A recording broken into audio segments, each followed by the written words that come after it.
Hello friends, welcome to Saabi electronics. दोस्तों, आज की वीडियो का टॉपिक रहेगा इलेक्ट्रिसिटी बिल कैसे रीड किया जाता है। दोस्तों कि जैसे कि आप देख रहे हैं, मैं हर महीने एक इलेक्ट्रिसिटी बिल की रिगार्डिंग वीडियो अपलोड करता हूं। तो मेरा नेक्स्ट मंथ का इलेक्ट्रिसिटी बिल आ चुका है। आज की वीडियो में मैं इसको पूरा रीड करना सिखाऊंगा और बताऊंगा कितना यूनिट बना है, उसका कितना चार्जेस देना है, हमारे ऊपर कितना बकाया है और कितना इस महीने में बना है, कितने रुपए यूनिट चल रहा है और गवर्नमेंट कितनी सब्सिडी दे रही है। सारा कुछ डिटेल के साथ इस वीडियो में हम सीखेंगे। तो इस वीडियो को आपको लास्ट तक देखना है बिना स्किप किए। चलिए वीडियो स्टार्ट करते हैं। तो जैसा कि आपको पता ही होगा, जो ऊपर होता है मध्यांचल विद्युत वितरण निगम लिमिटेड, ये उस कंपनी का नाम होता है जिस कंपनी से ये बिल जनरेट किया जाता है। उसके नीचे दोस्तों आप अपना बिल www.upenergy.in पर जाकर जमा कर सकते हैं और कंप्लेंट की रिगार्डिंग 1912 नंबर पे कॉल कर सकते हैं।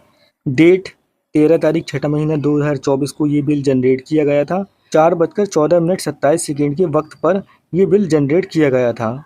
उसके नीचे बिल नंबर लिखा रहता है। ये एक सीरियल नंबर होता है, जैसे जैसे बिल जनरेट होता है उस हिसाब से ये नंबर अगले की तरफ बढ़ता रहता है। बिल मंथ ईयर किस महीने का और किस साल का ये बिल है, तो जून 2024 का ये बिल है। कितने मंथ का है, पीरियड मंथ, यानी कि एक मंथ का ये बिल है। उसके नीचे अकाउंट आईडी लिखी रहती है।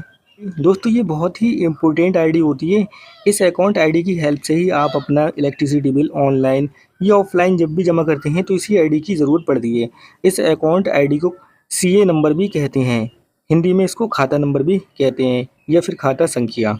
उसके बाद डिवीज़न नेम ईडीडी बरेली, यानी कि बरेली डिवीज़न का बिल है। उसके नीचे कंज्यूमर का नेम और कंज्यूमर का एड्रेस यानी कि पता लिखा रहता है। उसके नीचे दोस्तों मीटर नंबर आता है। मीटर नंबर दोस्तों, अगर आपका मीटर ऑनलाइन चढ़ा हुआ है तो आपको एक पार्टिकुलर नंबर दे दिया जाता है, और अगर आपका मीटर ऑनलाइन चढ़ा हुआ नहीं है तो आपके पास ये मीटर नंबर हो सकता है लिखा हुआ ना हो। मीटर नंबर अगर चढ़ा हुआ है तो आपका बिल यूनिट के हिसाब से आता है हर महीने, और अगर आपका बिल मंथली बाई मंथली के हिसाब से आता है, वैसे आता है बिना यूनिट के, तो आपका मीटर ऑनलाइन चढ़ा हुआ नहीं है। उसके बाद दोस्तों CAT कैटेगरी LMB1। LMB1 का मतलब दोस्तों घरेलू कनेक्शन होता है। अगर यहाँ पर LMB2 होता है तो उसका मतलब होता है कमर्शियल कनेक्शन। उसके बाद ST17 यानी कि सप्लाई टाइप 17, इसका मतलब दोस्तों ये 1 किलोवाट का कनेक्शन है। उसके बाद संक लोड, ये सेंस लोड यहाँ पर 1 किलोवाट का है और मैक्सिमम डिमांड भी 1 किलोवाट की है, क्योंकि हमारा मीटर ही 1 किलोवाट का है और हम उस पर 1 किलो से अधिक लोड नहीं डालते। अगर आप 1 किलो से ज़्यादा लोड डालते हैं तो आपका मैक्सिमम डिमांड बढ़ सकता है, उस दौरान आपको पेनाल्टी भी देना पड़ सकती है। यहाँ से दोस्तों रीडिंग स्टार्ट होती है। इसको बहुत ध्यान से समझना क्योंकि रीडिंग का ही सारा खेल है। यहाँ पर आप देखते होंगे 2 ऑप्शन दिखाई दे रहे हैं, एक प्रीवियस और दूसरा प्रेजेंट। प्रीवियस का मतलब दोस्तों पिछले महीने में जो हुआ था उसका लेखा जोखा है, और यहाँ पर प्रेजेंट इस महीने में जो रीडिंग ली गई है वो लिखी हुई हैं। तो यहाँ पिछले महीने में KWH 6431 यूनिट बने थे, जो कि 12 तारीख 5 महीना 2024 को लिए गए थे, और यहाँ पर 6625 यूनिट बने हैं जो हमारे 13 तारीख छठा महीना 2024 को लिए गए हैं। तो यहाँ पर प्रेजेंट से अगर प्रीवियस को आप घटा देंगे तो हमारे KWH यूनिट्स बिल्ड यूनिट 194 आ जाएंगे। आप चाहें तो इसको लेस करके भी देख सकते हैं, यानी कि घटा कर भी देख सकते हैं। यहाँ मीटर स्टेटस A लिखा हुआ है, यानी कि ये मीटर हमारा एक्टिव कंडीशन में है और इसकी जानकारी सिस्टम को दे दी गई है। बिल बेसिस हमारा ओके है। ग्रॉस बिल 1392 रुपये 14 पैसे का बना है। अब यहाँ पर 194 यूनिट का टोटल बिल 1392 रुपये 14 पैसे बना है। यहाँ पर जो यूनिट का रेट है वो 6.5 रुपये 6.5 रुपये पर यूनिट चल रहा है। तो यहाँ पर 194 यूनिट का अगर मैं बात करूँ 6.5 के हिसाब से तो 1261 रुपये का करीब करीब बिल बनेगा, लेकिन यहाँ पर 1392 रुपये 14 पैसे का बिल है, यानी कि करीब 131 रुपये 14 पैसे का इसमें अधिक जुड़ा हुआ है। तो वो दोस्तों किस लिए है, इसमें कुछ चार्जेस भी होते हैं, जैसे कि FD चार्ज है और भी कुछ चार्जेस हो सकते हैं। तो वो चार्ज जोड़ने के बाद में आपका बिल 1392 रुपये 14 पैसे का बन जाता है इस माह का। अगर आपको डिटेल से देखना है कि कौन कौन से चार्जेस जुड़े हुए हैं तो आप ऑनलाइन इलेक्ट्रिसिटी बिल की ऑफिशियल वेबसाइट से जाकर अपना बिल चेक कर सकते हैं, तो आपको बारीकी से और पता लग जाएगा। हालांकि इस वीडियो में मैं भी काफ़ी ज़्यादा बारीकी से आपको बता रहा हूँ, आपको वहाँ जाने की भी ज़रूरत नहीं है। तो यहाँ पर दोस्तों 131 रुपये 14 पैसे का कुछ चार्ज जोड़ के जी हमारा 1392 रुपये 14 पैसे का बन जाता है। अब नेक्स्ट ऑप्शन बात करते हैं टैरिफ सब्सिडी। तो टैरिफ सब्सिडी दोस्तों सरकार के द्वारा दी जाने वाली सब्सिडी है। यहाँ पर सरकार हमें 528 रुपये 33 पैसे की सब्सिडी दे रही है, जो कि 194 यूनिट पे है। तो यहाँ पर 2 रुपये 72 पैसे के करीब करीब सब्सिडी मिल रही है। आप चाहें तो चेक कर सकते हैं। अब यहाँ पर फ्रेंड्स सब्सिडी के भी कई लोचे हैं। अगर आप कम यूनिट खर्च करते हैं, यानी कि अगर 100 से कम यूनिट आपके बनते हैं, तो आप लाइफ लाइन कंज्यूमर में आ जाते हैं। उस दौरान आपको सब्सिडी ज़्यादा मिलती है।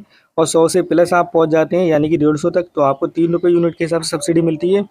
और उसके बाद अगर आप 150 से भी अगर ऊपर पहुंच जाते हैं, तो आपको 3 रुपये से भी कम सब्सिडी मिलती है। तो यहाँ हमारी सब्सिडी लगभग 2 रुपये 72 पैसे यूनिट के हिसाब से 528 रुपये 33 पैसे की हो रही है। तो ग्रॉस बिल में से आप सब्सिडी तो घटा देंगे, क्योंकि ये तो छूट है सरकार के द्वारा दी जाने वाली।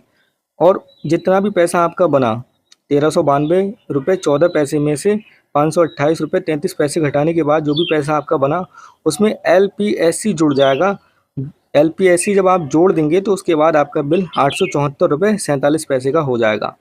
अब ये LPSC क्या है दोस्तों? ये लेट पेमेंट सरचार्ज होता है। जो पिछले महीने में हमारा बिल आया था उसको हमने अभी तक फाइनल नहीं किया, तो हमारा 10 रुपये 66 पैसे का लेट पेमेंट सरचार्ज बन चुका है। तो यहाँ पर लेट पेमेंट सरचार्ज जोड़ने के बाद में नेट करेंट बिल 874 रुपये 47 पैसे का बन जाता है। ये दोस्तों इस महीने का वो बिल है जो आपको जमा करना है, सिर्फ इस महीने का नेट करेंट बिल। करेंट मतलब मौजूदा समय का। उसके बाद दोस्तों advance payment zero, interest on advance payment ये जीरो। अब यहाँ पर हम बात करते हैं एरियर। एरियर दोस्तों बकाया होता है। पिछले महीने में जो हमारा बिल आया था जिसपे LPSC लगा है 10 रुपये 66 पैसे का, वो हमने जमा नहीं करा था। 1038 रुपये 62 पैसे हैं। तो ये बिल एरियर और नेट करेंट बिल ये दोनों जुड़ जाएंगे तो हमारा टोटल पेबल अमाउंट आ जाएगा, जो कि 1913 रुपये है। यही वो अमाउंट है जो हमारा टोटल बिल बना है, अगला पिछला सब। ये अमाउंट हमें जमा करना है ड्यू डेट से पहले। ड्यू डेट की बात करें तो 20 तारीख 6 महीना 2024 का ये ड्यू डेट है। डिस्कनेक्शन डेट 27 तारीख 6 महीना 2022। लोकेशन लैटिट्यूड, लोकेशन लॉन्गिट्यूड, यानी कि जो हमारे लोकेशन के फिजिकली जो 2 बिंदु हैं वो ट्रेस किए जाते हैं जब बिलर बिल निकालने के लिए आता है। उसके बाद बिलिंग एजेंट ID यहाँ लिखी रहती है। इस प्रकार से दोस्तों हमारा इलेक्ट्रिसिटी बिल पड़ा जाता है। मुझे उम्मीद है ये वीडियो आपको बहुत पसंद आई होगी। अगर ये वीडियो आपको पसंद आई हो तो वीडियो को लाइक कर देना, एंड चैनल पे पहली बार आए हो तो चैनल को सब्सक्राइब कर देना। मिलते हैं एक और नई वीडियो में, तब तक के लिए अपना ख्याल रखना। जय हिंद, जय भारत।